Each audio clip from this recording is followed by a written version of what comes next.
What you know about me? I seen it all, heard it all. Oh, what you know about me? I done it all, just want it all. Oh, what you know about me? I seen it all, heard it all. Oh, what you know about me? Oh, what you know about me? Oh, what you know about me? Hey, y'all, we are back. Welcome back to another episode of More Than the Title. I'm your host, Jarrett Chadeo, Chief Revenue Officer at Outside the Box Digital. You know, I got my boy, my brethren, my partner, your favorite CEO's favorite CEO with me in the building. Chadeo, what's good, baby? You already know, man. Listen, I want to show you what I'm wearing today. I got that big Bronx energy. You know what I'm saying?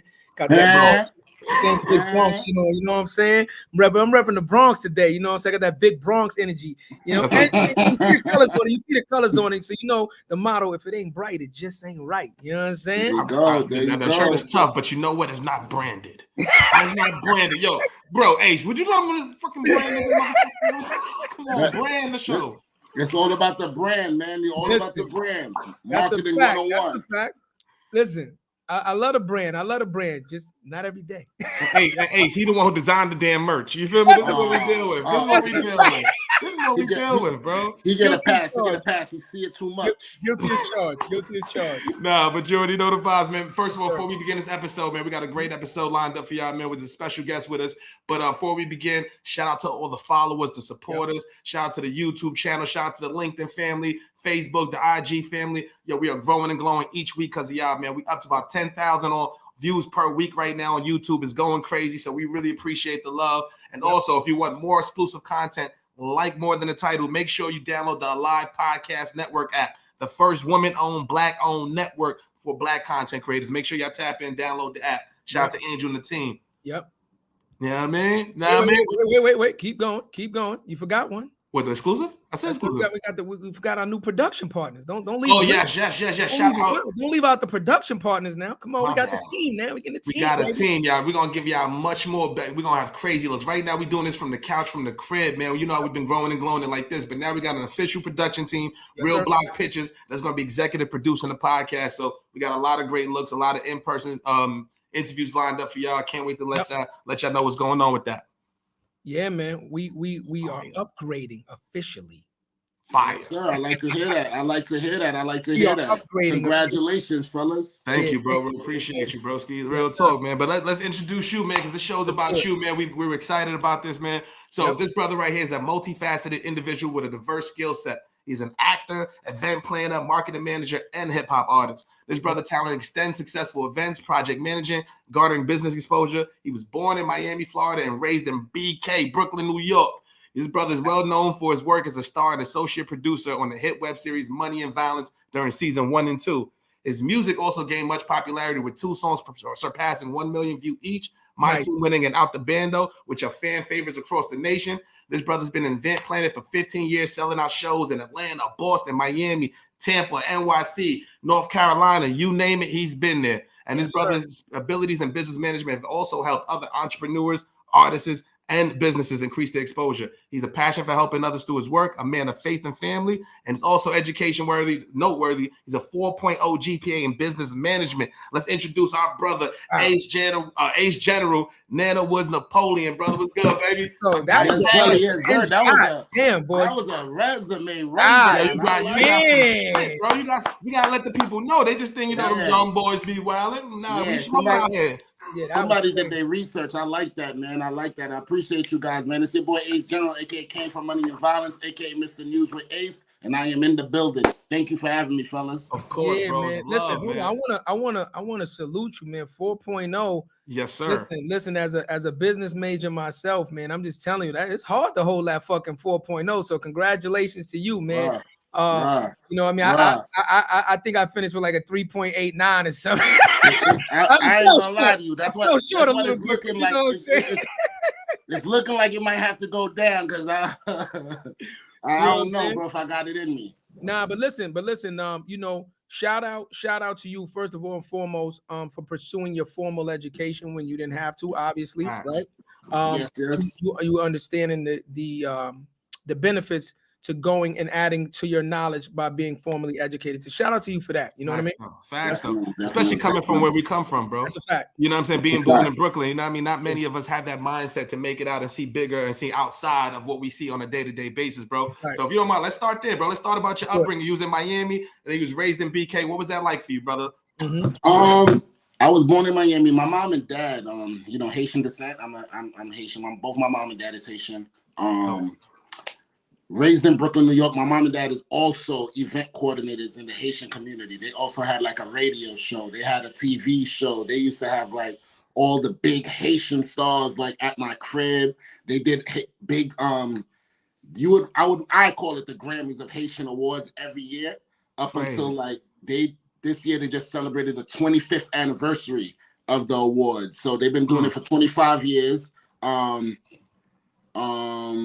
So it was basically in my bloodline. I grew up around it. I used to like see my dad. I used to have to hand awards out, write stage times for the artists. Like I'm talking about like at 7, 8 years old, you know, record my dad's radio show for him because he'll be at the station and he wants to record it at the home. So I got involved from a young age. So that's fine. What's the odds of that? What's the odds of that being your background, especially leading up to what you've done, bro, and what you've been able to do, bro? That's incredible, bro.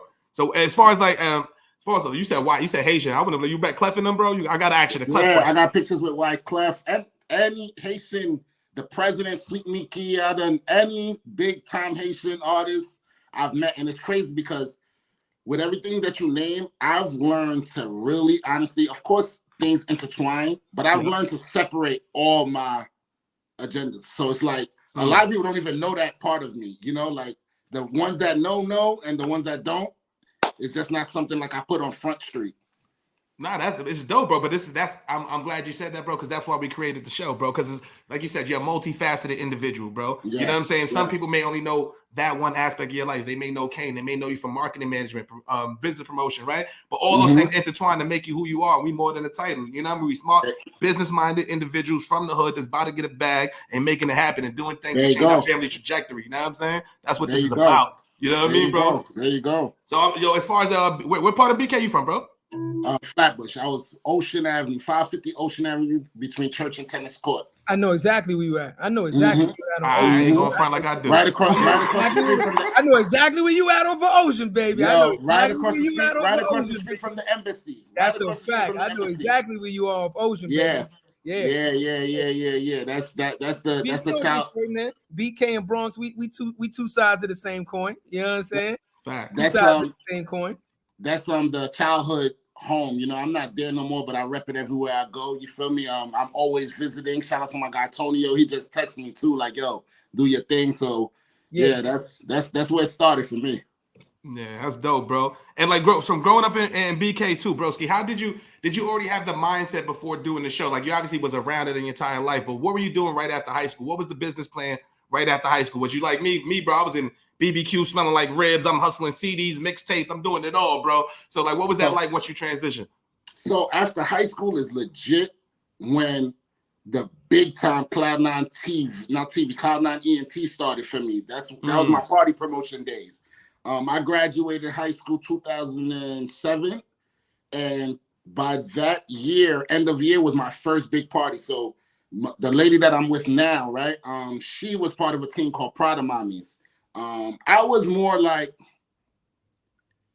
as the Haitians would say, I was a vagabond. I was getting in trouble. You feel me? Like I didn't really like to socialize with people. I had my crew, and that was it. You feel me? But I went to go pick her up from this party that she threw with her friends, and she's home now, and they counting their ends. And I'm like, yo, you made all of that off a party? You feel me? So if I rewind a bit, before that, I was part of a group called Team Playboys. It was a musical group. A bunch of dudes, you know, we was about the girls and stuff like that. There you go. So my mind started clicking like, yo, we know a lot of people. We could throw a party. So I hollered at them. The first party was made.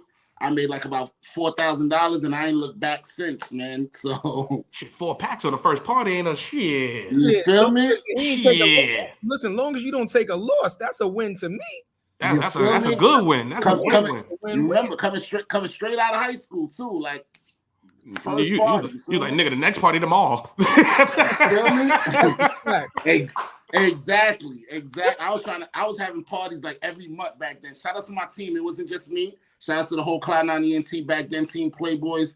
You know, collectively, we was packing out like Amazora, Mangoville, Mink. We used to throw parties like we'll be bored and text each other in the group. We got so hot at one point, and it'll be like 7 o'clock right now. I'll be like, yo, let's throw a Just Because party tonight at 10.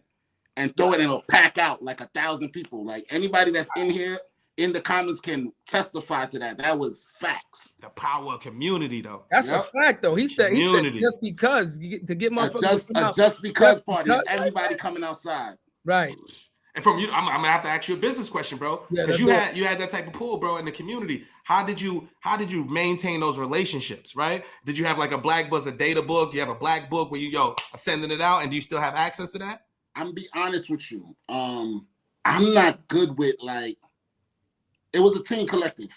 I'm the one person that some people might say, Ace, all he do is business. I feel like, honestly, like getting at this age, I look back like, damn, I don't really got friends. Like I got business partners, I got people I do transactions with, but I don't have like friends. Like nobody knows like really much about my personal life. You feel me? So I think back about that, but people know if they need something from Ace, Ace is pulling through.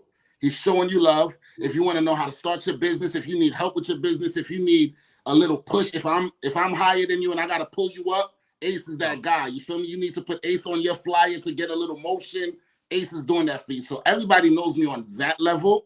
So they kind of like, not, and I don't want this to come off the wrong way. People kind of like keep in touch with me. You feel me? So it's like I never had to like double back because it's like, you know, when you fall off, it's like, all right, you out the, but I've never, something always else helped me get back up, whether it be music, then Money and Violence, then now News with Ace, then you guys, you feel me? Like relationships, bro. Feel me? Like, and I can attest to that. I can attest to the love, bro. So for everybody listen, I'll tell you how we met. We met at a pool party this summer. It was Snaps party down here in Virgin Hill the First. So shout out to Snaps. And I'm like, yo, bro, that's my case, huh? I'm like, yo, nah, bro, let me pull up. We took the picture, bro, and I asked you right there on the spot. I'm like, yo, bro, we'd love to have you on the show. We exchanged numbers. We, follow each other on the gram and everything since, bro, whether it be a flyer, anything promoting this event, man. You showed up. You came through early, bro, and I just want to tell you I appreciate it because you didn't have to do that. You know what I'm saying? That's real. I had to do that. See, even like, I always talk to platforms like, no, I had to. I gave you my word. You feel me? And a lot of times people feel like they're bigger than the platform. Like, man, everything helps. You feel me? I don't care if it was 12 people viewing this show. That's 12 new people that know me. Y'all didn't have to do this. You feel me? Y'all didn't have to give me your platform. So I appreciate y'all, and I had to show up. If I couldn't show up, I'd have told you I couldn't. But once I give you my word, I had to do this. You feel me? And that's what we on. Real man time. I like this guy, man. I like this guy, man. I'm from an era where they used to scream, "Word is born. Word is born," and that meant your word was your bond. You understand? Like nowadays, these new fucking generation motherfuckers, they don't even understand that. You understand what I'm talking about? They just talk a lot. That's why they scream cap all the fucking. There was no capping back when we were growing up. Your word was your bond. Say what the fuck you mean and mean what you say, or shut the fuck up. You understand what I'm saying? That's 100% right. That's it. Yeah, so I appreciate you, still being a student of that class, man, because I feel like that cloth is no longer made anymore. You feel me? That's a fact. That's a fact. Very few, especially in this industry. You know what I mean? It's a lot of funny, fake, attention grabbing, clout chasers, all that. You know what I mean? It's not even it's nasty out here. You got to be able to blink out that noise, man, and that's it. And stay focused on what you got to do because in every level you get, bro, no matter how high, it's there. Trust me, bro. You think you get away from it, and it's there. And it's in every industry, to be honest. If you want to be a real estate agent, if you want to be a DJ, if you want to be a doctor, it's always shady individuals that you got to tiptoe around, man. Message. It is. Come on, baby. Ready to par. That boy came ready to par. Came ready to par. But man, I want to ask you because before we even go to the show and all that, you was doing the party promoting, bro. What's the illest thing that's happened to you during that process? What's one ill story that was like, damn, this is actually fire. We lit. Yeah. So I had a lingerie affair for my birthday, my 21st birthday at Amazora nightclub. Y'all from New York, right? Y'all know Amazora. Yeah. It holds about 4,000 people. Yeah, it's in Queens. Yeah. We packed that club out. The doors opened like at 10. By like 11:05, it was overpacked. Like fire marshals had to come. That was when I was like, nah, we really got something going. And the ladies was really in lingerie. I'm talking about 21-year-olds coming outside in lingerie. Like, you know what I'm saying? So that definitely was one of the biggest moments for me personally in the party promotion time. Right. Yeah, it sounded like it was a great night, brother. I ain't gonna the funny thing about it, man, we was in Amazora a couple weeks ago. Yeah, like a month ago. Like a month ago. Yeah. I ain't been to Amazora since Corey K's Black Excellence like 2 years ago. Like, shout out to Corey K, man. Only bad thing I gotta say about Amazora is they gotta work on that fucking speaker system, man. Oh yeah, that speakers. It's horrible for such a big venue, terrible. I think it's because it's so big. Somebody needs to hire a sound manager to work out the way that shit echoes out. That's my only issue. But yeah, they need to invest in that, and it's been years like that. They need to invest in that for real. And some new microphones. Leave them fucking plug-in microphones back. It's terrible. And change the second level because it's too easy for niggas to fly off that shit. My nigga almost did a swan dive. Niggas tried to fly. That's a fact. That's a fact. These niggas inside out. That's a whole nother story. That's a fact though. That's a fact though. But so you know, that's interesting that you started your game, you know, your career in the party promotion. Because back in the day, I feel like party promotion was for a lot of older guys. You know what I'm saying? It's kind of like you got into it very young, right? You know what I mean? When I came up, the party promotion game was, you know, the biggest names on the block was Black and Gold and like, you know, Dave Shoe. And, you know, it was the older crowd that was doing it. So to hear that you got into it at such a young age and not only got into it at a young age, but was very successful at it. Now, my next question to you was like, why didn't you stay in that lane? Because that's a very profitable lane. Like, you know what I mean? Wait, once you have the audience already too, bro. You have the audience. So look, this is what I'm saying. Like right now, if you look, people just don't, like I said, I don't put everything on Front Street. I have something called Live on Thursdays, starting on Thursday. Okay. With Star Brim. She's the first client we have. We basically bring that Miami feel to a new venue. They basically hired me to basically change the aesthetics. It's called Gems Lounge in Brooklyn. Okay. But I'm one of the main hosts for House Party Fridays with No ID promotion every Friday. And it's been going on for like 2 years. So I've been packing out that venue for it's never stopped. The party promotion has been my bread and butter in different cities. I threw parties in Toronto, Miami, Houston, Atlanta. You know, I throw parties. That's like my bread and butter. And I do it with my eyes closed, so I don't have to put it on Front Street. You feel me? So, that's still going on. I don't have a team no more though, so it's a little slower, but that's still going on. That's it. But you still have a brand, bro. And what city you get most excited about when you're doing parties outside of New York? What's the one city like? You know, every time I go there, Toronto, it's crazy like that. Toronto. Oh my God. I ain't been to the club. I've been to the few dispensaries. I've been to the CN. Yo, I love Toronto, man. That's like my second home. I need to go back. I love it. That started popping off because of Money and Violence, and then I just intertwined the party world. But Toronto's definitely the spot that I love to go to. You know, I've heard that Toronto is just like a phenomenal party. I've been wanting to go to Carabana. So many years. I'm gonna be honest with you, right? I've been to Canada as a child. My mom used to take me a lot, but I've never been there as an adult. But you ever see like a picture or a video or something? You're like, fuck, I missed that again. Yeah. That's how I feel about Carabana. I feel every fucking year I see that festival and people come back, they be like, nigga, you didn't go? Like, ain't no flyers. This shit just sneak up on the timeline on the That's what it is. I feel like there's no promotion for it. It's like it's tomorrow. Like niggas like, yo, we're going to Toronto. When? Tomorrow. I'm like, yeah. That's exactly how it is, though, for real. Yeah. No, I'm going next year. I'm gonna get my bruck up on. I think no, but it's early. I think it's like January, February, correct? No. That's in August, like July, August. It's a summer thing. Oh, it's a summer thing. So which one is in January? Oh, they got a ski trip up there. That's what it is. Probably. They have a black ski weekend that's big in Canada that they do. That's okay. I haven't been to that one, but Carabana is a summer thing. Oh, well, see, my birthday's in August, so we definitely could do that. See, look, Carabana is cool. Look, see, another one. Word, MJ, what's good, MJ? Yeah, man. Shout out to everybody on the comments on the check-in, yo. It's definitely a lot of love. If y'all want to ask any questions, engage, or feel free to go in, man. But if you want to now, bro, let's talk about how you met Moses, bro. Like how did the introduction of the show come about to you, bro? Like how was the pitch? You was just chilling in the crib. We're gonna rewind a little bit. So now Money and Cloud9 ENT, me, Yep. Do Dollars, the one that plays Shooter Shane, he's one of my partners on there.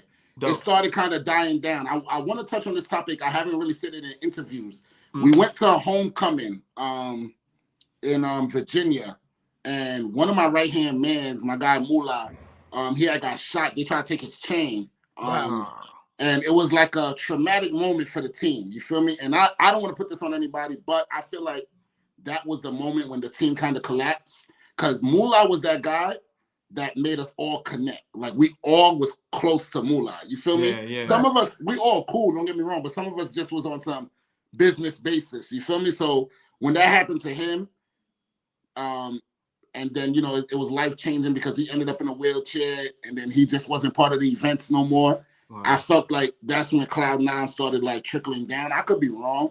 I really don't know. We never like really discussed it. Like, yo, when did everybody fall off? But Do Dollar stayed with me, rocking out. We ended up meeting our, I think I would say our OGs at that point, because now we're young. We feel like we got the crowd, but we want to grow. So we met up with Showcase Entertainment and Empire Entertainment. They was the ones that was doing Webster Hall Thursdays in the cities. They had it every Thursday. Ladies' night out. I don't know if y'all ever been there. No, I definitely remember the Webster Hall days. They had it for like 10 years. You feel me? Webster Hall was a premier spot to go to. And this is before they redesigned it, because you know they closed it and redesigned it and then opened it back up. And once again, they shut the block down. Webster Hall is always going down in history as one of the premier spots to go to. That's a fact. So we became part of Thursdays, which upped our crowd even more, because they was at the point, probably at my age now, and they just wanted to get younger. So they basically passed us the ball. Like we had free range. Whatever celeb we wanted to book, they just put the money up. We had Nicki Minaj, 50 Cent, Diddy, Fab. So now we're getting higher, me and Duke. So now the character that plays Miz, we grew up together. We went to church together. My older brother is his daughter's godfather. You feel me? Like that's how close we were. So we was close enough where, you know, in the Haitian community, we called each other cousins. You know what I'm saying? Yeah. So one time he reached out to me because he was like in the industry himself, working with Bad Boy, and like he used to like basically manage artists. So he hit me like, yo, I got this artist. I need you to play his music. I think we played his song, but when he came to the club, he was like, yo, this is your crowd? I'm like, yeah. He like, yo, I got a partner that might want to invest in one of your parties. I'm like, bet, let's do it. That's ace. I'm always open for people to eat with me. Let's come up with a plan. Let's try it, whatever, cool. So we did a party like within a month, and he showed up, you know, to protect his investment. It wasn't even like an hour in, and at the door, I already paid him out. Like, yo, here, your bread. And so he went back to tell his partner. His partner turned out to be Rafe, who's Mo, you know what I mean? That was his business partner at the time. So then probably like 2 weeks went by, I got a call like, yo, my partner want to meet you. We're trying to make this money turn into legit money, you know what I'm saying? So fire. Now we meet Mo. We get a little, before Money and Violence, we did clothing lines. We did this podcast. I done interviewed Uncle Murder, Mano, like so many different people, Angie Martinez. Then we did a TV show. We was on, I forgot what that thing is called, B-Cat or something like that. Like one of the local, like the Bronx Net joints. Yeah, like something like that. Yeah, so we was on that. So we used to have to record, interviewing people, find funny things to do, segments, and we was doing that for like a good, nothing was picking up. Then we thought we had the hottest clothing line in the world, ugliest t-shirts in the world.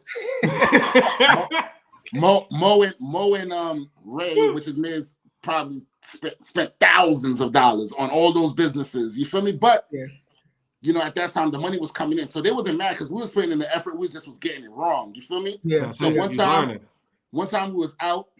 A situation happened. Mo came home and he was like, yo, bro, our life is like a movie. And then he was like, yo, you know, if we were to record our life and put it out, that should probably take off. And then, you know, Ray is like, yeah, right. We probably get arrested. You feel me? Whatever.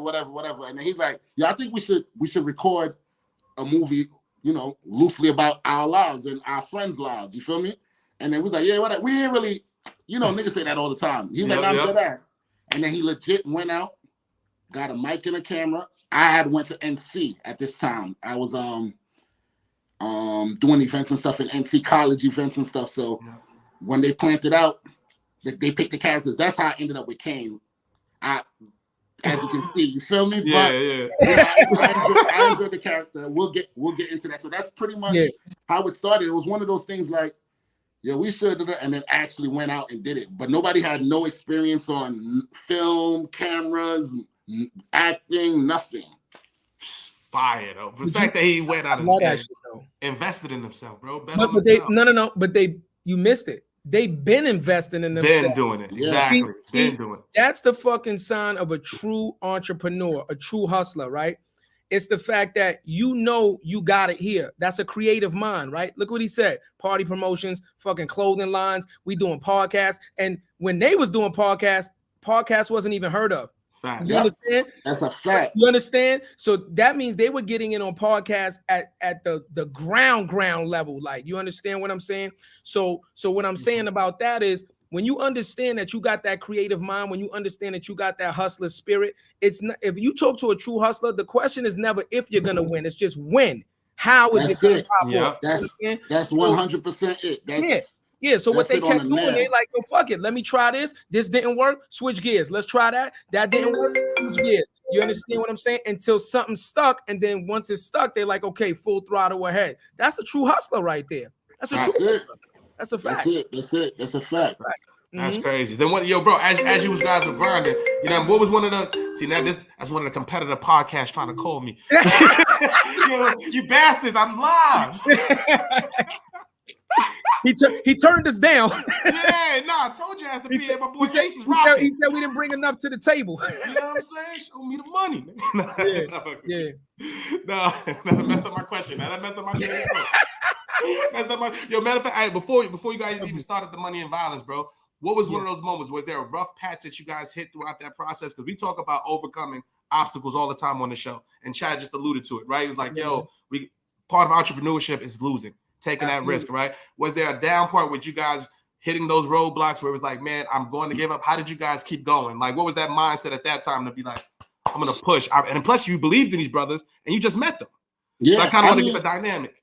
I'm a very optimistic person, right? Like, son, I'm telling you, like, people could tell you, don't get me wrong, this time I'm like, God damn, but like, it could be the work, and I'd be like, yo, at least we got did it at third. You feel me? Like, I'm that person to break the ice, and then God blessed us where they was like that too.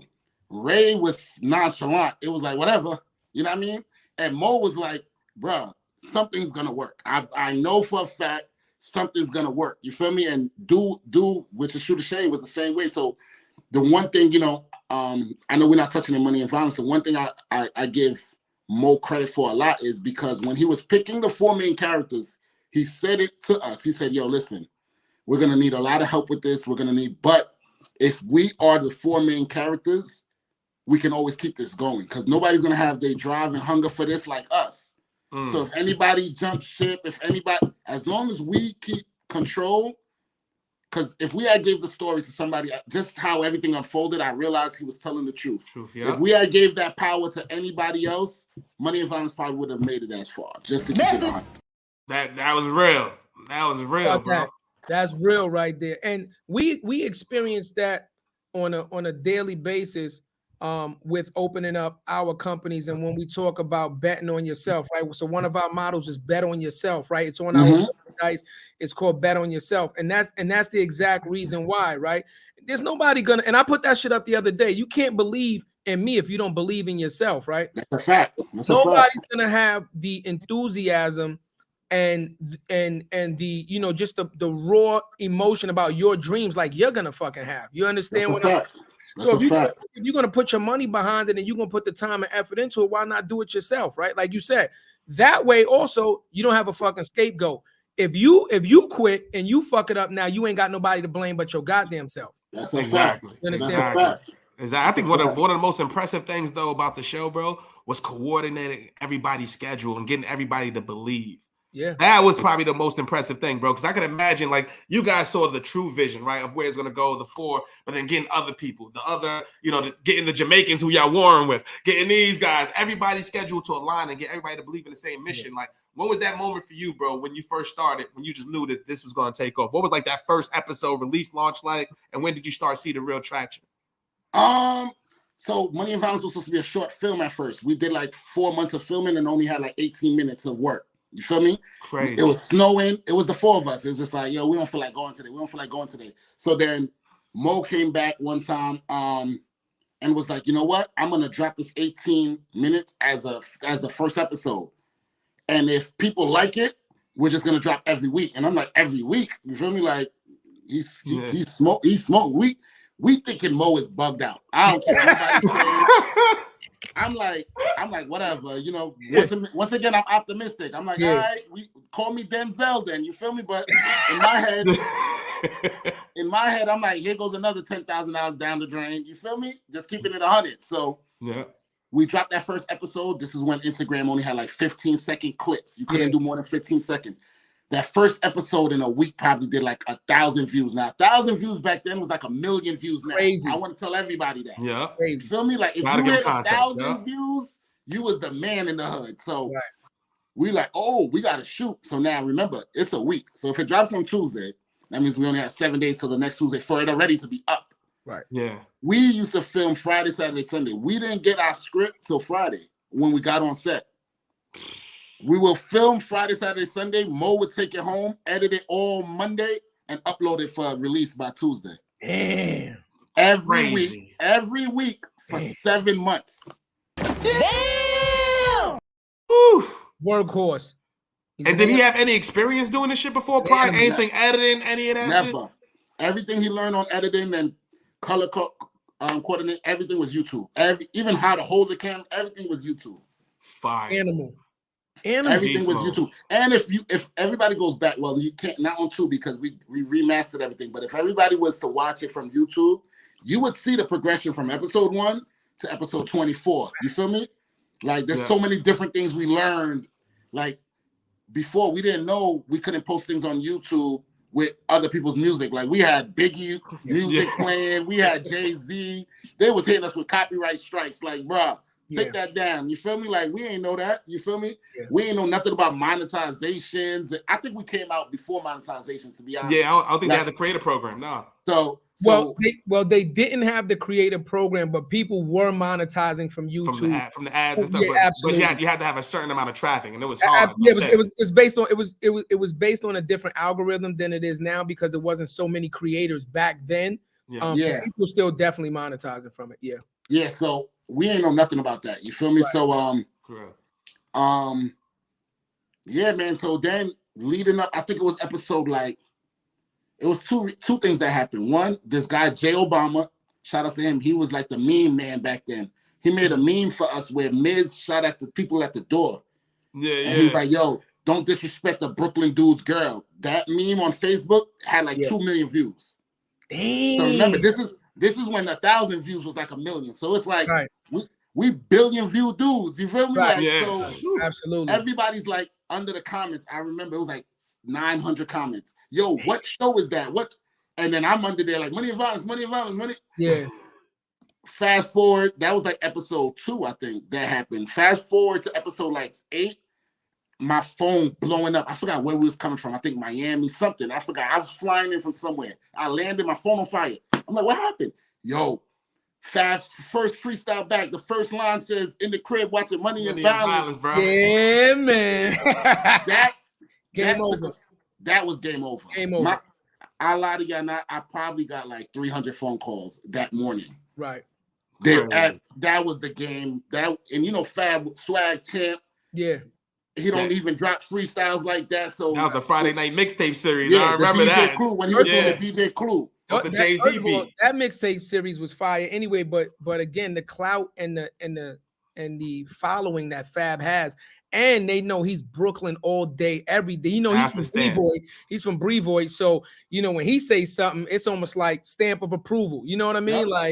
So that took us to the next level, and then it was a go from there. But I want to touch on you saying getting everybody on the same accord. That was not the case, bro. You know how many people I used to be like, yo, show up and play this role. They would have us waiting all day and not show up.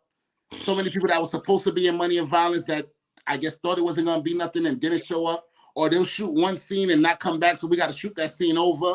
And mind you, this is within 7 days. Yeah, crazy. So Yeah, that was definitely my next question. Yeah, that was countless people that let us down. But at the end, we did end up with a solid group of people that saw it through. You feel me? And I definitely want to appreciate every single cast member, no matter what role they played, because as a whole, we made the money in violence, man. Message. Because I gotta get on it. Let's get on it, right? Let's talk about building something from scratch, right?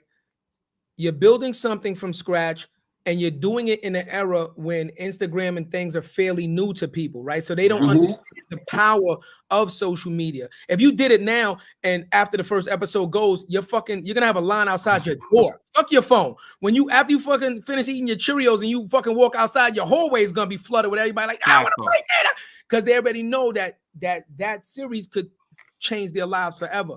But in the time that you were doing it, you still got people, once again, that don't believe in the vision the way you believe in it. I was gonna be like, so what did it take? Did you have to pay a couple people? You know what I'm saying? Did everybody do it for the love, or did a couple people like, nah, I need a couple dollars for this to give you my time? Because people act like that when they don't understand where it could take them, when they don't understand the vision. I want to be totally honest. Season 1, the people that did it for us that ended up doing it was all for the love. I don't think we had any funding. We was down. That was like our last shot, fourth quarter. The movie. Got it. Remember everything I told you we invested in. This was all like, all in. So we didn't have it to pay anybody. So everybody, and I want to quote. I want to say, like, even the venues we used, the building we used, everything was like the super let us rock. Like, everybody was holding us down, and it was a lot of God. Like, it would be scenes where, like, we'll fake a shootout. And I swear to God, every time we'll fake a shootout, and like for some reason a cop car will come by or an ambulance car will come by, and we'll just catch it. Like, if y'all go back and watch Money and Violence, when Miz and Rafe went in and robbed the pawn shop and they left, there was 2 cop cars sitting outside. That shit looked ill, but it just happened that way. We It be like that, bro. Matter of fact, while you on it, bro, what was one of your favorite moments on set? Or what is your favorite scene recording? Me recording my favorite scene. I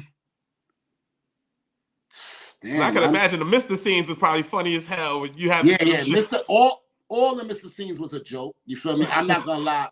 All right, it wasn't me recording. I was holding the boom right. This is always my funniest moment on set. We filming, it's snowing outside. We filming a scene. I want to say it's between Rafe and Miz. I'm holding the boom mic, and Doodall, Shooter Shane, is holding the camera. Right. Whenever Rafe was in screen, it was Doodall is holding the camera. Okay. Right? My hands ain't that steady for that. That's not me. I know my strong suit. So we filming, a car come by.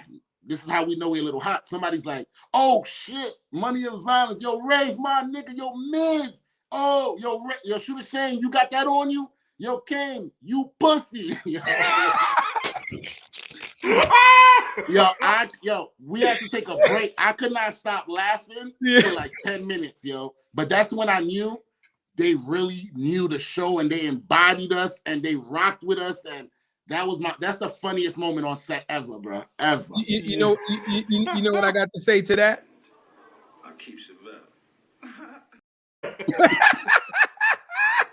That's mad, yo, bro. That's mad funny. Real. He said, yo, you pussy. Facts. That's mad funny, bro. Facts. Yo, wait. So not in this has nothing to do with the show, but that reminds me of the time I think Jada and was beefing with 50 or something like that, with some type of beef, and Jada and was at a show, and some dudes rolled by in a car. And they pulled out the hammers and all like, yo, we ride for the locks, nigga. You know what's up, da-da-da. And end up going around the corner, and the cop was there, and they all end up getting locked up, right? But like we talk about, like keeping it real goes wrong. Right? So they go around the corner, some shit end up getting locked up. So they interviewed Jada later, and they was like, yo, you didn't even flinch when they pulled out the gun. He said, nigga, I'm from y'all, because they supporting this. It's what it is. Like, we live this life, but it shows you a situation like that where it's like, nigga, it is what it is. Like, this is that we feel on a regular. It came with the territory, man. Like, with the territory, yeah. Like when I tell you, bro, we was guerrilla style filming. Like, we was like watching Money and Violence, those hoods. It wasn't green screen. We was in those hoods, like the Bronx, Flatbush at 2 in the morning. Like, we was outside. You feel me? Like, so, you know, and back then, let's just say we couldn't afford props. Yeah. But, Yeah. Yeah. Shout out to my nigga Chopper. He should call me Chopper. Call me Facts. Chopper. You know what I'm saying? Yo, But you know what I would ask you too, bro? Go ahead, Quick go question. ahead. Because Go ahead. I'm gonna keep it all the way real with you, Yeah. bro. I find it hard for me to watch back the podcast. I don't like to see myself on screen. Do you have that same thing where it's hard for you to watch yourself? Or do you have moments where you're like, damn, I wish I did that or something like that? I mean, yeah, you always critique yourself, but I could watch remember, I've been doing events. I have to watch replays. I'm accustomed to it. You feel me? But no matter how accustomed you are, when you watch, you be like, damn, why I did that? Why I do that with my lip? Like, you know what I mean? You criticize yourself. That's just nature. Yeah. Facts. Well, you know what they say as a true artist, a lot of times when you're creating and you're creating at a rapid pace, you don't like to look at your old works because when you create naturally, you get better, right? Yeah. You evolve so quickly. When you look back at your old work, you kind of don't want to use it. You don't even want to be associated because you feel like you're so much better than that in the moment that you're like, this shit is terrible. But in a testament to that, right? What's old to you is brand new to somebody else. You understand what I'm saying? And I'm be very honest. I never even watched the full Money and Violence till this day. Right. I'm not a movie guy, so I've never sat down and binge watched 42 episodes. You know, that's a I ain't gonna lie. Y'all got me last week. Y'all got me. That shit was fun. I'm gonna keep it all the way 100. I heard about them from word of mouth. I'm just gonna keep it all the way 100, right? I wasn't even big on the YouTube back then, my nigga. I ain't even gonna hold you. I'm from the Bronx. We was in the Bronx on the block shooting dice, and they was like, "Yo, you know what this remind me?" I was like, "Well, they like Money and Violence. The fuck is Money and Violence? You ain't watch Money and Violence, nigga. I don't know what you talking about." And they was like, "Nah, Chatty, the way you nigga, you need to watch that. That should relate to what we do." And that's how I got put on. Like for me in my hood, the word spread by word of mouth. Nobody talked about the production. They talked about how good the series was in general, not the mistakes. Yeah, just how real that shit felt, how real it was. Like, and that's how it spread in the hood. Look, 90% of our crowd from season 1 was word of mouth. We ain't spend no money. We ain't spend no money on promo. Everybody that I've met tells me the same story. We had people tell me, like, people would come into their house, turn off what they're watching, and say, "Nah, you gotta put this on." Yeah, bro. Trust me, put this on. Like, we just heard a story. We was doing another interview, and the person in there was like, he was in jail. Yeah. And there was beefing on the cell block. And they told the guard to stop the beef, bring us Money and Violence, and they stopped the beef for like 2 weeks to watch Money and Violence. Crazy. No incidents for 2 weeks because they both wanted to see the same show. Nah, that's crazy. Yo, once I finish the series, it's back on. You feel me? Let's talk on a positive note on some real shit. That's fucking big, man. It's amazing, bro. That means what you have done, right, on a whim. Like, right, you said, no fucking practice, no training, no schooling. Y'all did this shit on a whim.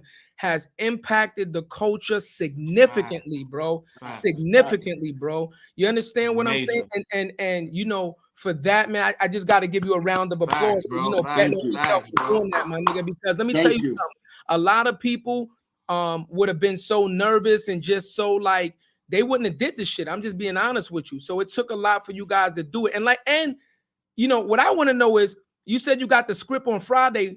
I know Mo. You said Mo was doing the editing. Who the fuck wrote the script? Because how long? Mo wrote everything. Mo wrote and edited, son. Mo wrote, shot, bro. Edited the whole show. That's crazy. Oh, my man Sim on the check-in. Sim, what's up, baby? Everybody on the check-in. Yeah. That's my man Sim, man. He from Ghost Town, from the Bronx. You know what I'm saying? He's another artist too. You know what I mean? Shout out to the Boogie Down Bronx. On my Instagram, it's me versus the Bronx every day. Somebody just sent me something. I probably can't find it about Brooklyn looking bad out here. Well, what y'all done did now? It was a lady putting her panties on in the train station or something like that. That sound about right. They be coming for me, bro. Like. So let me also ask you this question now, right?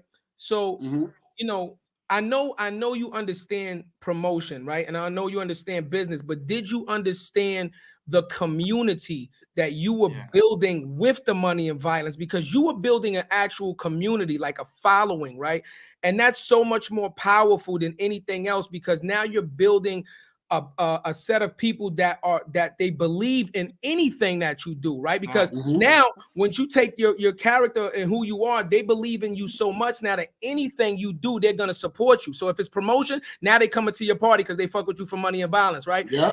You know, anything that you do, they like, oh no, I fuck with them from this, I'm gonna give them a chance on that. Did you guys actually understand the community that you were building? And part two to that is, if you did, what did you do to develop that community?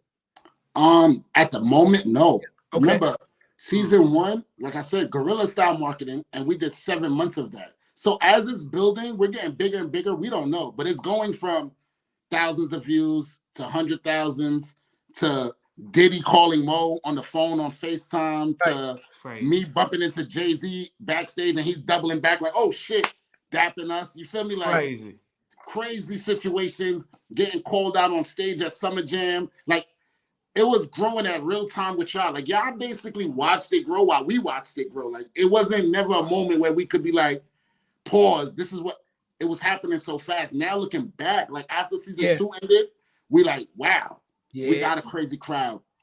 That's when I tapped back into my music, and hitting a million views wasn't hard because, like you said, I got a following. Yeah, it is. I'm going on tour with Fetty Wap. That's because of money and violence. You know what I'm saying? Like, I know what platform it put me on, but me, believe it or not, I'm a behind the scenes type of guy. I like to work somebody else. So the reason why I didn't push the music more, first off, the music started off because I was pushing the artist, and I just told them like, yo, you're not promoting yourself hard enough. You acting like an artist that already made it.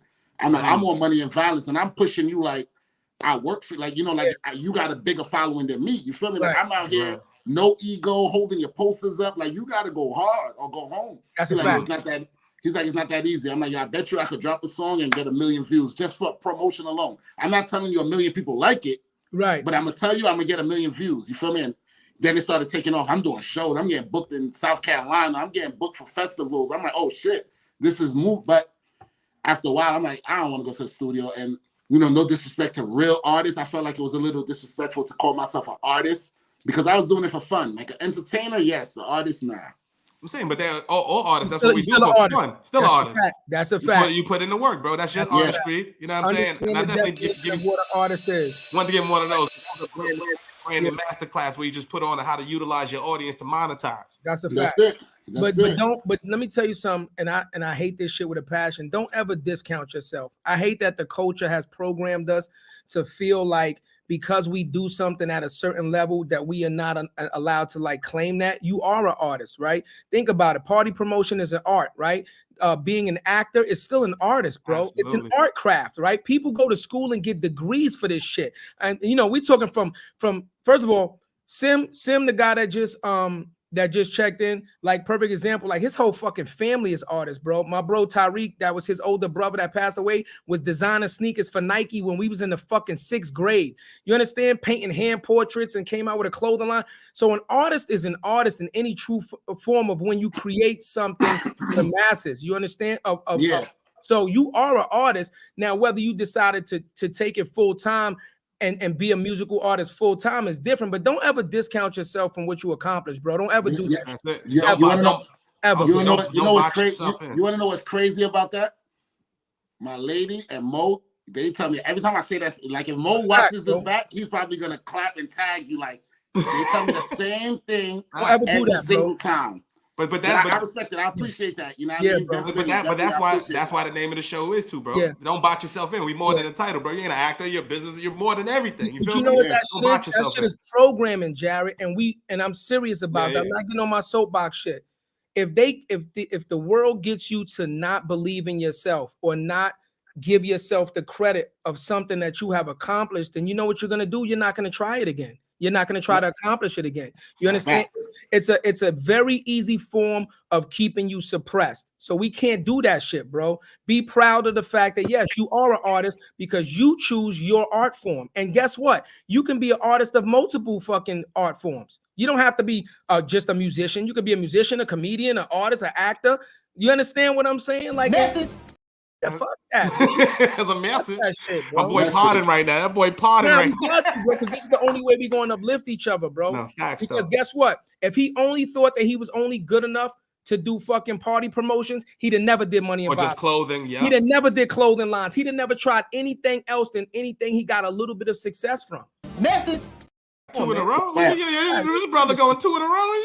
Yeah. Let's go, bro. Like this dude right here, man. You know, because real he's talk. inspiring. His story is gonna inspire a lot of fucking kids and a lot of people that are looking at his shows and looking at him and saying, "Damn, man, I relate to him. Remember that? Yeah. I remember him." But I look could at do all the the same shows thing, that came bro. after, though, bro. From the Respect Lives to Brooklyn Way, all the shows that happened. And I'm also curious too, bro. Like, being that you mentioned earlier that you guys being the 4 main stars, right? I know the thing that happened with Ray and Mo, like, you know what I mean? Hopefully they can patch that up, bro. Was there any talks about continuing your character and having just the A storyline? You shot Mr. You're on the run now. Your baby mama give you, like, did you guys have talks for that? Yo, let me tell you something, man. God willingly, this first step of being on Tubi, Money and Violence is on Tubi, is our first step back after a while. Mo, I just want to say, Mo is a genius, man. Fact. I mean, whatever you probably think you're thinking of, he done thought about it. He probably done wrote it already. This man has a chamber.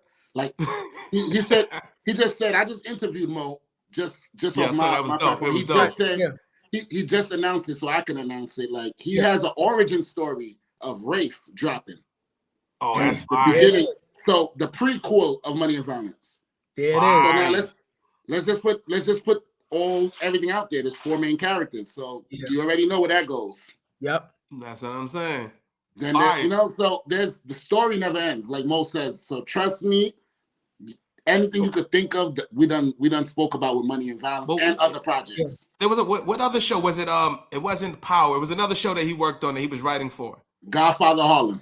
There it goes. I love that shit. But if Power doesn't show you anything, like that's the reason why I brought it up. You guys need a Money and Violence universe. We want to know what happened with Shay. The chopper. Did you end up running in the chopper in the Bronx? Like he was on the roof the last. Like it's so many different ways y'all can go with this shit. That's just it's like a fucking rap group. It's like an album, bro. You gave us a fucking classic, right? Like the 50 album. You gave us fucking Get Rich or Die Trying. There's no way you think you can't give us another fucking album after that, right? So after you create this community, right? It's like Star Wars. After you give us fucking Return of the Jedi, there's no way you're not giving us the Empire Strikes Back. You gotta come out with some more. You have to do it for the culture. Yeah, that's a fact. Regardless of what it does, you gotta do it for the culture because the community is waiting for it. They're dying for it. And you guys are fucking pioneers because nobody did it as big as y'all until y'all fucking did it. Right. And then once they seen the success that y'all had, then like Jarrett said, then you had all the fucking spin-offs coming out, but nobody ever did what y'all did. This is just you know what I would love to see together? I would have loved to see Mello and Mo talk. I don't know if they had a relationship, bro, but I would have loved to see some of y'all characters in the Respect Life. You know what I mean? In some Respect small Life was good, though. Respect Life is fire. I ain't gonna hold it. Respect Life is good. Let me tell you. And you know all the shows that came after, you know, and once again, I'm gonna say this again. Let's keep in mind, I haven't even watched my show to the fullest, right? Yep. So you know I haven't seen all the shows, right? Yep. But when Money and Violence was going on the break, we knew we needed to, you know, do what we had to do for season 3. Like I said, I'm a businessman. I keep things going. I'm like, you know what? Before there was a Tubi and everything, I'm like, yo, let's turn Cloud9 TV to the hub for all the other people behind us because we got the following, we got the subscribers. Everybody's asking us for season 3. Let's just keep feeding them other people's stuff because it might be something else they click on. Yeah, of course, you know, they want Money and Violence, but something to watch is something to watch, whether they critiquing it the whole way or they actually grow to like it. You feel me? So I hollered at Respect Life. I hollered at Brooklyn Way. I hollered at Project Heat. I hollered at there was Mayhem. There was so many of them. Like I had like a list of like 25 series, and they could all vouch for this. I'm like, all right, we're gonna put you on our website. We don't want nothing from you. Just give us the stuff. Y'all can keep all y'all funding. You know, whatever it is that comes from that. We don't want nothing. We just want it on our platform. And our platform's gonna bring you views, and we're just gonna become that hub. You feel me? For independent stuff. Roadblock that you was talking about, I ended up getting locked up right in the middle of that plan. You feel me? I did like a good 40 days, but In 40 days, everything changes. Everybody done drop their stuff on YouTube, roll the dice on themselves. You feel me? Yeah. People were breaking up. Some people wasn't even on the shows no more. Like it was a lot going on. So it's like it fell behind. You know what I mean? But that was my game plan. My game plan was to, before Tubi even got, we probably would have had all these Detroit movies. Like that was my game plan. Fire. That'd have been. Shout out to Tubi though for giving us the opportunity to go watch Money and Violence on Tubi. Listen, what I'm saying though, again, like they're talking about building a fucking network. Do you understand how fucking powerful that shit is? That's it. They said we're gonna build a network and allow other shows to come on. We're gonna cultivate them. We're gonna use our success to fucking help them out. That's huge, bro. Didn't have to. Think that shit could have been, bro. But I'm also you do this all the time. But I'm gonna play devil's advocate. Yeah. If I'm Mello or like Gat, shout out to Gat, and you know Brooklyn way. Like if I'm that, I also would want to give you the content, but I also wouldn't want to be seen in the shadow of your show too. I mean, that would be more egotistical because when we was hitting 1 million views, they was hitting like 100,000. Why not get that 900,000 views? Right. No, I would have done it. I would have done it. I'm just saying, would have everybody else once you start monetizing? Yeah. I gotta play devil's advocate to your devil's advocate. And I'm gonna tell you what.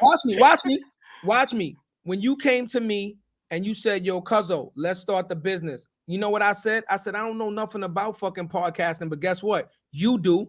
I said, I don't know nothing about this area of business, but guess what? You do. So sometimes you got to swallow your pride and be a fucking follower and learn. And then if you get and wait for your time to shine, and then you can do what you do, right? So when it's always somebody that's going to be in front of you. That's like a superstar getting traded to another superstar team, or a star getting traded to another star team, right? There's always going to be somebody in front of you, right? But what you do is you let that star shine and you shut the fuck up and you learn as much as you can, right? In the meantime, you let that star help bring up your stardom, right? And then when you get the opportunity to shine, you knock the shit out the fucking But you nailed it. It's you know where you are in that process. Now, for instance, if Earn Your Leisure come to us right now, Ace, and be like, yo, we want to rock with you in your network. Right now, today, it makes sense. But will it make sense when I'm doing 2 million downloads? It's a different conversation. No, so that's all I'm saying. It's still a different conversation, but it's still the same conversation, because if we're doing 2 million and they're doing fucking 10 million, if they're doing 100 million, we've upped our economic value. But guess what? If they're still in a higher plane and they have better connections, then why not come on, get the tutelage? They've been doing it longer. They can show us what mistakes not to make. And guess what? What we could do in 10 years with them, we could do in 2 years. Look, and I want to add to that argument. Please do. Bro. It doesn't even have to do with the 2 million. If you're doing 2 million downloads, and they was doing 500,000, right? Mm-hmm. But they got the big ass building warehouse where the aesthetics is going to bring you to 5 million. Still partner up with them. Our community have a problem of thinking everything has to be 50-50 in a partnership. It doesn't have to be 50-50 in a partnership. Sometimes the small thing somebody brings to the table could bring y'all to that 100 million views. You feel me? And I also want to say, go ahead. I also want to say with the Cloud9 TV network, when we put your product on there, who's to say that one episode, it only takes one thing to go viral? Would it make you bigger than Cloud9? That's a fact. It'd be like, yo, that respect, like that Mellow dude. That's a fact. I like him more than Miz. That's a fact. We was rolling the dice to make somebody capable of being bigger than us. Yeah. But that was because we knew we was taking a break and we didn't want to leave the fans dry. So we would take a sacrifice and show love. And just like I use an example, like Netflix, so many movies don't touch Netflix, but the biggest movie was Squid Games. Nobody would have thought that. It broke the records of Netflix. Who would have thought Squid Games? You know what I'm saying? Squid Games is fire though. I watched that shit like 3 times, blood. But I'm just saying, like when the person was making it and he sold his rights to them, he didn't think he was going to be the record-breaking show on Netflix. It just took the fact that it went viral so quickly, and I think it was during the pandemic. Everybody was home. Right. Timing. Son, it's God's plan, bro. So sometimes, you got to look at things and be like, I'm gonna roll the dice, bro. That's super dope. Let me just throw one more thing in there. Let me just throw one more thing in there that's so important that we didn't touch on yet. It is the trust fucking factor. Mm-hmm. Like, because our people are so used to getting fucked over. That's a fact. From this big to this big, that it is so hard for us to trust that somebody is. Hey, yo. on, man. I thought you was gonna let me slide on that one, but come on, man. You couldn't let me slide on that one. That was the hey yo, I ain't gonna hold you. I thought he was gonna let me slide because I was trying to pause. You on mute, Jack. You on mute. I can't. You on mute, Jesse. You done muted yourself. You done went too far. I ain't gonna lie. I was parted. I thought you were gonna let me slide a One little nigga bit. Ace thought I had to. Yeah, I ain't gonna hold you. I'm like, whoa. Nigga said the It was the hand gestures, bro. Well, yo, he doesn't give me no leeway. He doesn't give me no fucking leeway. He doesn't give me no My fucking nigga leeway. was about to go on. He was about to go on a monologue too. His shit was about to be real. Well, I'm just saying though, right? For real though, right? You know, one thing, man, that I pride myself on. Like I said, we from the hood, right? Mm-hmm. I have a reputation. I'm a street kid, but my reputation is what it is, right? And I tell people all the time, like, yeah, you'll hear I was wild. You hear I done probably cracked somebody head open 100,000 times, got kicked out. All that shit you'll hear. But what you'll never hear is I snaked somebody. What you'll never hear is I did a bad business deal and robbed somebody and didn't give somebody what they were supposed to get paid off a deal. It's certain things that I am comfortable that you will never hear about me. You know why? Because I make it my fucking business to carry myself in a certain way. Yeah. The problem with our society is we're so used to getting fucking jerked, right? We're so used to getting jerked that is so hard. Like, say you came to like you said, Jarrett, say you came to somebody with a deal, right? Mm-hmm. And they're in a certain spot where they're like, yo, these guys could really, help us grow. But then they're going to say, but they're so big, why the fuck would they want us, right? That's a legitimate question that they could ask themselves. Like, are they trying to get us on just to fucking jerk us? Facts. So that's really an issue in business, period, right? Exactly. I have a different philosophy, which it has helped me because, like, you could kind of see the signs. A lot of people, they grow on this, trust no one, that's bullshit, right? Mm-hmm. Me, I go with give somebody about, I'll say fucking 100% trust, because a stranger has done nothing to you, and let them break that down. You can tell by somebody's word. You can tell by conversation. You can tell by their movements or how they handle other people around you. Like, we be blind to the signs. Like, a snake is a snake. You feel me? Just because they didn't bite you yet doesn't mean there wasn't a snake yesterday. Yeah, he literally just posted that shit today. He literally just posted the same exact words. I just posted that shit. Those same exact words, bro. Go on my fucking Instagram. I posted that shit a couple hours ago, bro. Word? That's crazy. That same post and put it on the meme. That's a fact. I said a snake is a snake no matter if that shit is in the jungle or if it's in the fucking zoo or if it's in corporate America. I posted that shit today, bro. That was crazy. You said that shit. Yeah. That's crazy. That's crazy that you said that. So that's what I'm trying to show you, right? And I agree with him, right? Start at when we start relationships with people, and this is in business too. So let me give you our business lesson. Wait, hold on. We're gonna do the business lesson. We're going to period two. What we doing? Real quick. Wait, hold on. Wait, stop.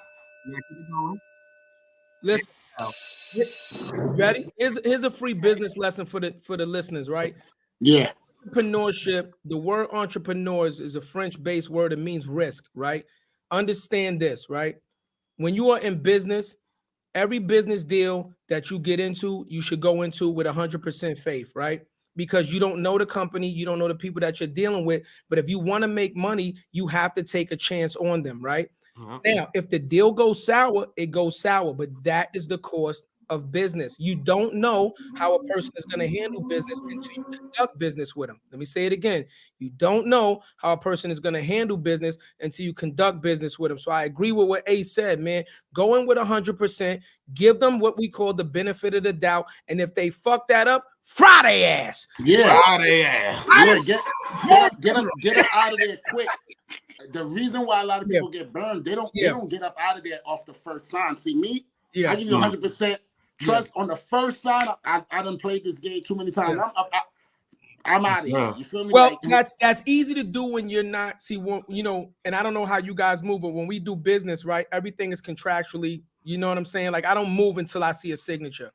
So you can't Even if you see a sign, if you with a company and you're signed for 6 months or a year, just like an artist deal or whatever, you can't just bail out because it might cost. Oh, I mean, like, yeah, after that contract though, like, right? Yeah, after that. So, yeah. There's so no renegotiation. No, absolutely. That's Absolutely. it. That's it. Absolutely. But that's a good segue, bro. Yeah. Because I'm curious, there's probably people that's gonna watch this as actors. We actually got a few actors coming up in the next couple of weeks, bro. Yeah. What was the biggest business lesson that you learned during your time through Money and Violence? Yes. What is there anything that you would have done differently? Mm-hmm.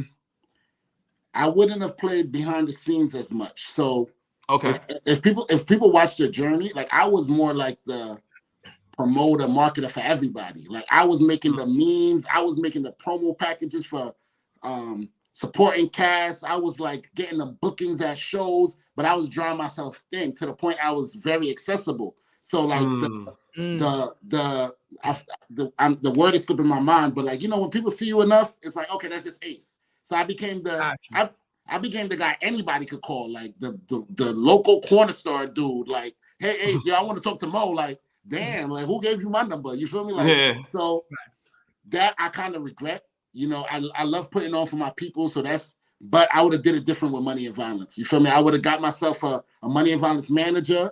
I would have got myself an acting coach. I would have got myself, you know what I'm saying? And took that part differently. Oh shit! I just realized something. I got a segue off of that. Phenomenal. When did you decide to take Money and Violence from a hobby to an actual fucking business? When did Money and Violence become Money and Violence LLC or Money and Violence S Corp? Because you started out, like you said, just investing and, you know, just believing in yourself, but it wasn't a company at that point, I'm sure. When did you decide to turn Money and Violence from a hobby into an actual business? So I'm gonna actually say this. Okay. We didn't know where it was going, but everything was business. Like when we was doing these investments, I'm talking legally. Yeah. Everything was okay. A business. Like, okay. We made sure, even with the clothing, like we had our receipts, our tax ID, like it was okay. It was legitimate. We just was taking losses. You feel me? But that part was always on the up and up. You feel me? And it was like from episode one. From episode one, Money and Violence was already contracts. All that was. Yeah. So we kept it. What I'll say, what we didn't know in film, we didn't know about releases and stuff. So everybody that was in season one, we didn't know they had to sign releases. I told you we was using Jay-Z songs. Like we didn't know none of that. We didn't know we had to hide the Nike logo. We didn't know. So at business in that sense, we didn't know till season 2. Yeah. But as far as the 4 of us, we knew, like, all right, this is what we're doing. This is, you know, where we're going with it. This is the plan that we thought in our head. You feel me? And that's why now we're seeing it through in a clearer mind, because we learning as we go in the film world. You know what I mean? Like every business ain't the same, you know. So facts. Yeah. So I got one more question for you too. So you know, okay, Puff hit you, that's entertainment. You know, Jay hit you, that's entertainment. But did somebody look at you guys as an actual like film production company and say, listen, I can look at your films now, I'm an executive or whatever I am in the film world, I can see what you're doing wrong? Did you get a mentor approach you and say, hey, let me show you what you're doing wrong? So it was a great show. And, you know, if you got $1 million, whatever, season 1, once I fix what you're doing in season 3, we're going to fucking take this to the moon. Did anybody ever approach you to help you do that? Your potential investor. Yeah, like not investor, but like a mentor that actually can show you what you were doing wrong with the filming, because it's called like gaff tape, right? Because I used to do acting and modeling. So when films don't have clearance for logos, like the Apple logo, whatever they use, was called black gaff tape to cover it up, right? You'll see it computers and stuff. If somebody didn't pay for advertising, they'll cover it up. It's called gaff tape, right? They even do this shit now in multi-million-dollar films. You'll see people walk around with sweaters with black tape. It's called gaff tape. So did anybody ever approach you with that mentality? Like, yo, let me tell you, let me help you out because I see what you're doing wrong and let me help you grow in like a mentorship type situation. Okay, so not approach me personally, but C Styles and Teddy, they went and approached Mo. And that's season 2 is how we ended up with we actually had a real production team, Ish Entertainment. So they knew about the release. They used to look at us like, y'all did what in season 1? Y'all did what? And we like, what? We like, what? We just shot all our scenes in the building. She was like, you know, if that owner of the building says such and such, you gotta take every scene that has his building in it you better go back. We had to go back and get everybody's releases for season 1 before we shot season 2, because no company want to take that liability. Right. Mm-hmm. You feel me? Like, I'm talking about every single actor, every single cameo that walked by, every song, every producer that made that beat, releases for everything. And the people, you know, I don't want to really touch on that, but some people won't notice it. But there had to be scenes that were shot over with different characters when we came out with season 1. You feel me? We switched out whole characters and had to shoot every scene over because they wouldn't sign releases. Because they thought we had some $1 million and all we was doing was going. That's what I'm talking about. We was going from season 1 to season 2. That goes back to the getting jerked. You see? That goes back to the getting jerked shit, right? Mm-hmm. Yo, I helped you make this film big. I need my PC. Even though when I signed up, I did it for the love. I didn't do it as business. I didn't ask for money up front. But now that I see y'all getting money, I need my PC. That's the getting jerk mentality. Yeah, but also got to know your business too. You can't come in there and you just you have 2 lines and now you're talking like you have some leverage. You know what I'm saying? Let's be real from a business perspective. But how much did it cost them? But how much did it cost them? Technically, time, effort, and energy, equipment to reshoot the scene because that fucking person did what they did. That's a lesson. That's a monetary value. That's a monetary value that they lost. Yep. So on top, we had people that was like extras telling us, "Yo, they won't sign unless we give them 100,000." Like, oh, you wildin'. Time out. Yo, in 7 years, I never talk about these people, right? I'm gonna be honest. I never talk about these people because I feel like time tells everything. I feel like now these people are in industries, they got jobs, they know that's not how it works. They probably know, oh, I was wilding. You feel me? By now, like they watch people like Will Smith and them going on strike right now because they don't even get paid the numbers they was talking about. You feel me? Of course, A-list celebrities, but there's a lot of actors that don't make $100,000 in a movie. Right. Like, that's a fact. A Lionsgate film that's touching billions and they don't make $100,000. You know what I'm saying? So I seen actors put up checks that's like $100. Yeah. Well, I can tell you again because I've been in film and I've been on TV. When you go to these casting calls, because that's what they start off as, right? You go in as casting calls. You either read for the lead or the supporting role or even the extra. Before you even get on camera, you have to sign a waiver saying, this is what I'm going to do. This is what I get paid. And that's it. There's no fucking negotiating past that. You understand? So the only bump in pay that you get a lot of times if you're an extra or something like that is what's called hazard pay, right? So sometimes like when I did a basketball scene with Lorenz Tate, right? We doing a basketball scene just in case I fell over or I hurt myself or something like that. You get what's called like danger pay or something. It's like $100. Or when I was on Rescue Me, when they do the fire scenes, if you inhale and smoke or something, even though it's fake smoke, it could hurt you. You get like an extra $100, but you sign that ahead of time. So by the time you get there, you already know. But see, that's knowing your paperwork and knowing the industry. These guys didn't have that type of experience ahead of time. That's why I don't hold it against them. Right, I don't hold it against I don't. Yo, they you know, it was years of them, you know, dragging Mo through the mud and he stole this, that, and I feel like some of them might still feel that way. But if they do their research and they're really into films and acting, like, you know, you've done big sets. You know, those days probably paid. I don't want to talk numbers, but you know. That's a fact. When that check come in, you looking like, I did 12 hours for this. You feel me? But they didn't know better. So I don't take those things personal. You feel me? But looking back as a collective, I really just wish everybody stayed, you know, didn't let. So we was getting big on the internet. Yeah. That doesn't equate to money. I wish they knew to separate the two so the ball could just keep rolling. You feel me? That's it. That's all I wish for everybody. But it's hard to set your price, especially for somebody like you. Well, we talked about that last episode, Jarrett. We talked about that. The perception versus the reality. Yeah. In the hood, when you are a celebrity, you are rich. I'm just telling you what it is, bro. Yeah.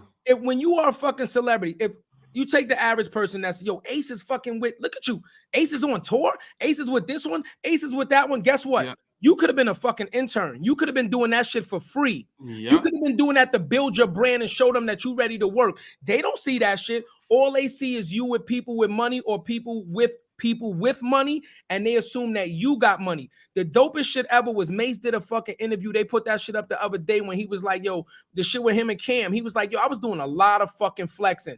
I ain't have no fucking money, but Cam and them niggas didn't know that. I'm in the studio and Puffy and them niggas is partying. I'm in the studio writing. I'm in the studio this. I did a lot of fronting, but I didn't have the money that people thought I had. But guess what? When you live in a certain lifestyle, they assume that you have a certain amount of money, and that's what they fucking reacted to. They thought that you and Mo and them niggas is getting it. How you ain't throwing us a phone when y'all might have got a royalty check for $200, but because you're not putting your personal financials on the internet, they're assuming. And not just because of that, because we're, as you said earlier, we're using our platform to monetize in other ways. So I'm getting bookings, I'm meeting promoters, I'm putting myself out there, I'm doing ad promos for other people's clothing lines.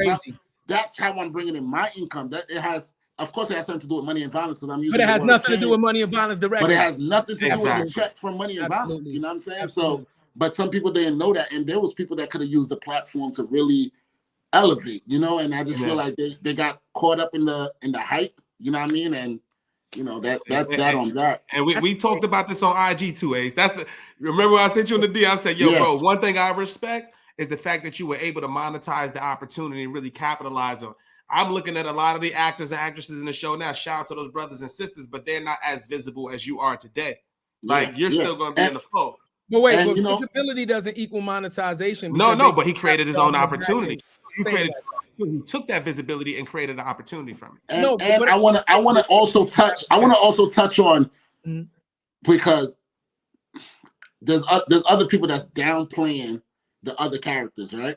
For what they're not doing. But when we started this, none of these people had dreams of acting. So who's to say they want to act? So if you see somebody being a teacher or a construction worker, let them be that. This was a one-time thing. Maybe it did what it did for them. They don't even like the screen. Maybe they just did it to do a favor for Ace. So I don't like, there's certain people that's downplaying, oh, look at everything I did and these people not doing this. Like, who says that's the way they want to measure their success? They could be in school right now to be a doctor. They could be in school right now to be a lawyer. That's what they wanted to do, and money and violence just happened on their journey. You know what I'm saying? So shout out to everybody living their life. You feel me? As long as you're happy where you at and you're doing what you do, cool. If you want to get back into acting, get an actor coach. Take it serious this time because money and violence happened. That was lightning striking. Now people got to look at you like you got to be seasoned. You got to step up to the plate. You feel me? It's a competitive field out there. A lot of people want to be where we are. You know what I mean? So that's really real. That's super real. Hold on, Jarrett. I need the bell. I think we in 7th period right now. 7 for 8th. We in 7 for 8th period. About 8th. We went to economics just now. No, because what he said was dope, man. Like he said, y'all did us a favor. Somebody could have did us a favor. That they didn't want to act. They did us a favor to help our dreams pursue, but they might have wanted to go do something else. So if you look at them and say they're not successful just because they didn't pursue acting, that's bullshit. They never wanted to be an actor anyway. They only did it as doing us a favor. That's a powerful statement. I was gonna say, even after that, you guys did something that most people can't do, and that's do something that move the culture. Even if you, whatever it is, bro, that's more success of what you accomplished on that show than most people will achieve in their lifetime. Yeah, man. That's a fact. That's just what it is, bro. So nobody should be downplayed. I just appreciate it as a content creator to see other opportunities within the opportunity, and that's what I want, and that's what we want to keep this like the show going and stuff like that. Like, you know what I mean? That's what we want to. Yo, what was it like, bro? What did you overcome? What was that? Okay, because when I go through door number 1, I'm gonna remember that, and I might spin. I might go to door number 2 and capitalize and 2x the bag. You know what I'm saying? That's what we trying to do. That's it. I got a question. Each one. That's it, bro. You know, you're gonna have a lot of people look at this interview and listen to it and see that you were an entrepreneur, and they're gonna see that you had a lot of different venues that you pursued, and a lot of different avenues that you're still pursuing. Right? There are young kids out there right now. Oh, we lost them. Hey, you still there, baby? Okay. My fault. Somebody's calling. Hold on. Let me check them. It's all good.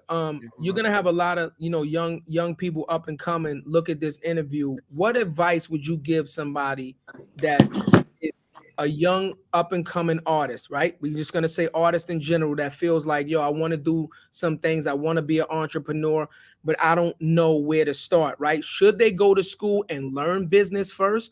Or should they, just take a chance on themselves and just say, fuck it, let me invest in something and kind of get that on-the-job training and see how that pans out and then possibly pivot? Like, what advice would you give for somebody up and coming? And I'm gonna say this because this is a long explanation, right? Okay. Everybody's road is different. Yep. I want to tell people, like, you're gonna look at somebody that was successful, that went to school 10 years and they did it. You're going to look at somebody that woke up one day, grabbed a mic and a camera and did it, and they were successful in that avenue. Like, you have to just start. That's where it begins. Start, and your road will lead you to where, as long as you stay focused on it, you might end up having to go to school. You might bump into somebody that's like, hey, look, I got a job for you, but you got to get this degree first. Hey, look, I got this acting coach for you. I really like how your raw talent is. Or you might start on your Instagram and be bigger than Lionsgate in a year. You might be the next Tyler Perry. Like, I use that example of Lil Nas X. A lot of because I have clients that's artists, rappers. I have 42 of them, right? I get them exposure. The first thing they always ask me, like, hold on, slow down. You got how many? 42. You have 42 rapping clients right now? Rapping that you do marketing and branding for, right? Yes. God. So the first thing they always ask me is, what do I think about their song? And I always tell them, I'll listen to it and give you my honest opinion, but my honest opinion don't mean shit. Right. If you gave me Lil Nas X song before it blew up, I'd have threw it in the trash, right? Right. It's the biggest song on chart in history right now. Right. Opinions is cool. Somebody might tell you it sounds crazy. If you hear it multiple times, you might want to tweak it, but start. Drop your song. There's a crowd for everything. There's things I hear on the radio, I'll be like, and it'd be like billions of views. You feel me? Why NBA Youngboy, I don't know not one of his songs. And he has a core following. And I'm not saying he's whack or not. I just don't listen to his music. Yeah. But me either. He doesn't care. I'm be honest. He doesn't care about us. Right. He has a core following, and he has more gold and platinum plaques than Jay-Z at 21. Right. Everybody's avenue is different. You just got to start and you got to go. And there's going to be people that's going to tell you no. But if that's what you want to do, you got to keep going. You got to push past that. A lot of times, and me included, we all face it. We look at our peers to keep us going. So the moment they don't seem as hype as us, our hypeness die down. Like, damn, you didn't share my song. Oh, damn, you don't like my video. Damn, why when I play it in the car on the aux, everybody get quiet? Oh, fuck that. Enjoy yourself. Celebrate. It's not celebrated in that car, getting a different car, bro. That's it. That was woo! But ain't celebrated in this car. Say that again. Now we need that one more time. We need that. If it's not celebrated in that car, you got to get in a different car. That's it. Because I'm telling you, a lot of times people lose out on opportunities because they want the support of their family, their day ones. Those people might not support you till you at Drake level. They be like, oh shit, you really a rapper. You feel me? Like, it's going to be a stranger in Times Square that hear you singing that be like, oh, I know somebody that used to work at Motown. That's a fact. You never know. I have friends, close friends. Since Money and Violence Aside, I'm talking about close friends that have podcasts that never invited me up.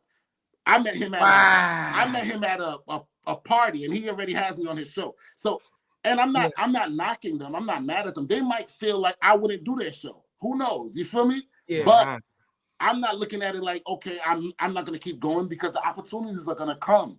From this show, somebody might watch this and be like, oh, I need Ace on my show because of y'all. Or I need Ace to push my music. You feel me? I need Ace to be in my movie. And that's because of y'all platform. You feel me? And that's how it becomes full circle, full love. And because I'm on this show, somebody that I text that's watching it like, okay, when these guys hit me up, they do good interviews. I'll be on the show. You feel me? Like, when I go back to the team and Mo's like, yo, how's the interview? I'm like, yo, they good. He might end up on the show. You feel me? Like that. That's how it all works out. And I just tell people to go, bro. You got to start. If you don't start, if it's just an idea in your mind, it's just going to be an idea in your mind. And I'll use one more example. News with Ace. I started News with Ace 3 months ago. The reason why I started News with Ace, I had a lot of clients. I hit up a platform, and they was like, "Yo, $3,000 to post your artist on my platform." I'm like, I'm not mad at their price, but I'm like, wait, hold on, you making $3,000 because of the views you generate? I'm like, I need to make my platform hotter. How do I do that? I need to adapt the shade room, academics, all in one. So I started newscasting. I had friends text me like, "Yo, bro, you sound stupid." Now I just celebrated 8 million views total on News with Ace. Damn, come on, you know we gotta hit that. You know we gotta hit that off right now. I'm be honest with you, I don't even my lady be like, "Why you didn't do News with Ace today?" I don't even stay consistent. Yeah, like I'm at. Hold on, so people know, because you that's know, crazy. Well, everybody could see. Listen, Ace, I just want you to know this statement right here. You had my curiosity, but now you have my attention. It might be backwards for y'all, but y'all see the impressions, right? 3 million. Woo! That's this month alone. You feel me? And counting. And I don't even go as consistent as I could, dive in and keep the content. I watch these other pages, they post like 20 times a day. I post like 3 times. You feel me? So I could definitely get better, but I'm just saying I started and I went. So now I don't need these other platforms to push my artists. I push my artists. You feel me? Like that's it. These platforms are hitting me now like, "Yo, let's combine, let's collaborate." And I did that, and I just started and I went. That's it. Power and the leverage to Brandon, bro. That's super dope, bro. Super dope. In 3 months, man. I love, as a content creator, I love hearing shit like that. That shit's crazy, bro. I love hearing that. That's what he does. Look, he said, "Okay, so this is the price that you wanted, right? Okay, we're not gonna do that. I'm gonna build over here, right? So I'm gonna take less or take nothing, but I'm gonna build. Now, when you come talk to me again, right? When you come talk to me again, then nice. You know what I'm saying? Like, but hold on, let me a whole different conversation now, because now I got my analytics. I can say 3 million in 1 month, 12 million in 2 months. You know what I mean? Like, let me add to that. Yeah. Now I'm bringing in my revenue. I want to add, the person that said the price, that was a discount price. He's worth that price. Right. It's just where I was at. I can't do that for 40 clients. Right. But now I build my revenue up, and if it's still that price, or you might even give it to me lower because we could barter, I'll pay him that price. But Ace, but here's the bottom line. Yesterday's price is not today's price. Yesterday's price is not today's price. Ace. That's a fact. That's the bottom line. I done built my numbers. I got this. Because let me tell you something, right? The key to monetization with any of this fucking industry shit in general, when you are talking to companies that want to do sponsorships, that want to do ad shares, that want to do rev shares, guess what they are asking you? Why should I give you this type of money? It's analytics that you can pull up on your phone and say, this is why you're going to give me this type of money, right? Yeah. Because I have this kind of outreach, this kind of following. And the biggest thing is I have this kind of, let me put my hands down because I already know what the fuck you're going to do. I ain't saying nothing. Yeah. I see where I put up my fucking hands down. But you're going to say, I have this type of community following me, right? And that's the power in numbers. So now when I say, now this is my price, I don't want to deal with you no more. Now you want to deal with me. So now that you want to deal with me, this is the price that we're going to deal with, and that's it. And what that does is it changes the culture, because guess what? This is how you do this. When you deal with another company, you deal with them on your terms, right? Now, when they deal with you as a company, you can do a rev share of all the artists under your company and under your label or whatever you have constructed, right? And you can say, okay, I'm going to get $10,000, and every artist now gets, $400 or $500 from the ad share or rev share split. Yeah, you got this $10,000. You sign with them, you'd have paid them $3,000, and everybody might have had to come out of their pocket for a little something just to get seen. You see the difference. It's a big difference. So many different ways you can take it. You feel me? And I look at every avenue. I just a lot of times, because I deal with this as well when it comes to what I do. Like I do my events. If my friends come to my events, not all of them, some of them, it's like, yo, but I'm your man's, I should get in free. Right. Now you my man's, you should pay double. You feel me? Because you my man's. My man's wouldn't want to get in free. They would want to see me shine. Like if you're a barber, you're my friend and you're a barber, I'm paying you. You know what I mean? I might want a little, stay open a little later for me because you're my man's, but I'm paying you for that service. You know what I'm saying? Like that's crazy. People don't understand that. So when it comes down to those avenues and working and stuff, that's why I work the way I work. And people know, like, I don't budge, bro. Like, people done hit me like, oh, I know this person, that person. And then they always circle back because I be like, yo, my price is my price. If you know this person, that person, trust me, you wouldn't even started this conversation with me. There was a reason this conversation started. Yep. When you figure that out, double back. And by the time you come back, like you said, yesterday's price. We talk about it all the time, bro. I said the other day, Jarrett. Yo, shout out to my man Cool. My nigga Cool is on the. Yes, sir. Shout out my geyser. Yeah, my nigga Cool is on the line on the check-in right now. You understand what I'm saying? I told Jarrett that Jarrett didn't even know this shit the other day. I told this shit to Jarrett the other day. So let me tell you about my man Cool. This nigga work a 9 to 5, and after he get off his 9 to 5 or 9 to 6 or 9 to 7 after he do overtime, he's a fucking barber. He been cutting my hair. He was cutting my hair for like 10 years straight. Jarrett didn't even know this shit. I'm like, are you bugging? This nigga used to go to 9 to 5 work, then be a barber. And guess what? I pay for every one of my fucking haircuts, bro. Yep, as you should. He decide, and I tipped him also. And I tipped him also. Now, if he decides to give me a free cut for my birthday or something, that's different. But this man is fucking working, and I'm not going there with my fucking hand down. Now, don't get it twisted. We hung out. We popped bottles at the barbershop. We do all that shit. Yeah. But I still paid him for the service that he was providing to me. Yeah. Business is fucking business, and he's still using his business to promote to take care of his family. Yeah. So you understand what I'm saying? Like, you gotta understand the difference in the relationships with this shit. And before we go too, bro, it's that's real, man. Because I want to talk about the community too, bro. I didn't speak people that's listening right now, bro. Like what you said about the building your leverage and building your community is key, bro. What you did just now, bro, is what we did in corporate America. Yeah. So we took LinkedIn, bro, and we ended up generating $2.2 million in revenue just off of LinkedIn, bro. No cold calls, no email, straight brand. That's how we're able to build the platform. We got CEOs, CMOs, all this shit come on, bro. But it's the power of the leverage, bro, the power of the brand. Now, when somebody comes at me, comes at it for business, now I get to choose. I get the luxury to choose and vet who the hell I want to work with based on my brand, based on my audience, and based on my credibility. But you got to be willing to put the work in for that shit, y'all. So anybody listening, you got to be able to put. I was posting, bro, every day for 2 years straight. Every day, Saturday, Sunday, twice on Sundays, nigga. You know what I'm saying? That's it too. Because another lesson I've learned, and people could tell you this.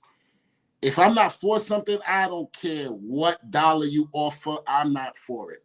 I'm going to tell, or if I can't do it, I'm not going to lie to you. You could say, yo, bro, I got 10K. It's not happening, bro. You feel me? I've had an event. There was an event I had, and my boy, he finally got over it. This happened like 3 years ago. Get through this real quick. So he comes to the door. He's like one of those money spending dudes. He's like, yo, bro, it's sold out, but yo, me and my dudes were doing like 20 bottles. But I had one more section. It was for a birthday girl. She was running late, and she only did 2 bottles. So he's telling me and the club owner, like, yo, why wouldn't you just? I'm like, yo, let me tell you something. The girl is turning 25. She's gonna remember this night the rest of her life. Yeah.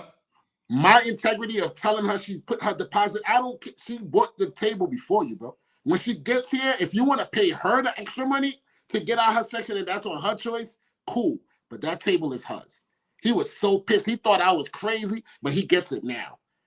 Because what you got to stick to that word. Because now if I took his money, who knows who she turns out. And I'm just saying, it's not even about that, but she could have been ended up doing 30 bottles. She could have came with a sprinter bus full of people, and now she don't got a section.